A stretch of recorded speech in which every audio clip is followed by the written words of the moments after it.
Okay, so the first question is, if a school does not rank, then the college will not know your ranking for sure. Yes, so basically, if a college does not do any ranking, right? If your high school does not do any ranking, it's a non-factor. They simply won't consider it. They will not do their own sort of artificial ranking, right? So it's a data point if it's available. Otherwise, it's not going to be used.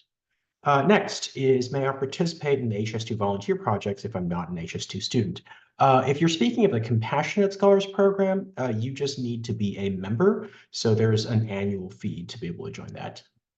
Okay, next is, a student is in 12th grade this fall and he's starting to prepare to write a paper and publish it in a journal. Is enough time to do it in the fall? Okay, so in addition, before applying to college in October, what else can students help apply to Ivy League colleges? I mean, sometimes it's a little late if you're doing things in the fall, unless it's something that you've kind of initiated either in 11th grade or maybe during the summer. Theoretically, it's still possible if, let's say, you were able to publish a paper in the fall of senior year. But in general, by the time it's already like October, November, it's probably best to go ahead and just focus on the actual applications themselves. Trying to add things like very last minute may just look exactly like you're just putting it there to pad your resume a little bit.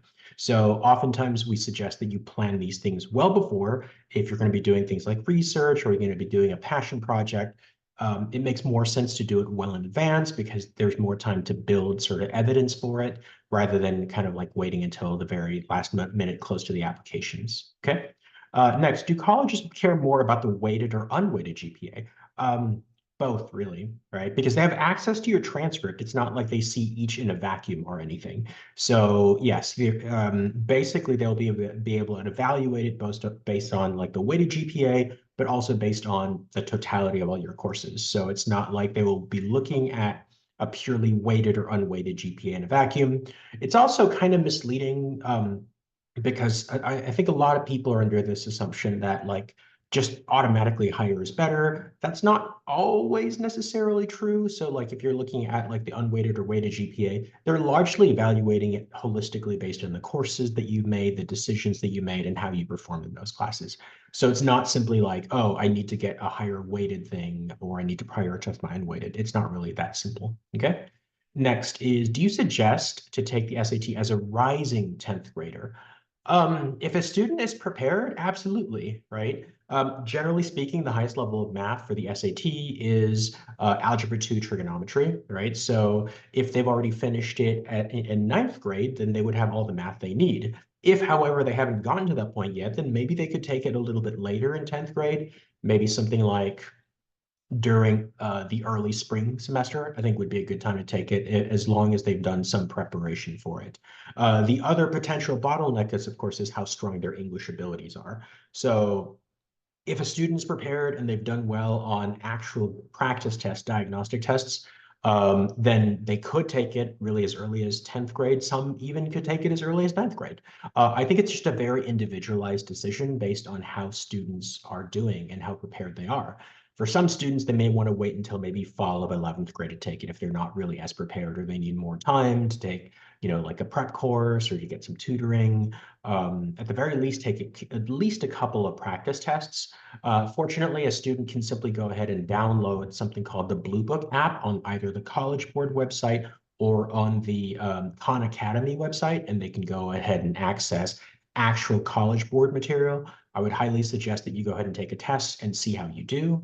It also makes a lot of sense to also take an ACT diagnostic test. So that way you can compare to see which test format you're better suited for. Because for some students, they fare better with a paper exam, or they just like, the format of the ACT better. So they might actually do much better using that format.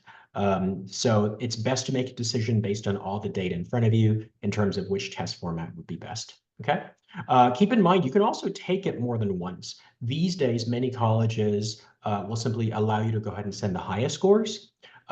Many top colleges also do what's called a super score, where they'll simply take the combination of like your highest math, your highest English, or if it's the ACT, they'll simply take the highest of each of the four different subjects.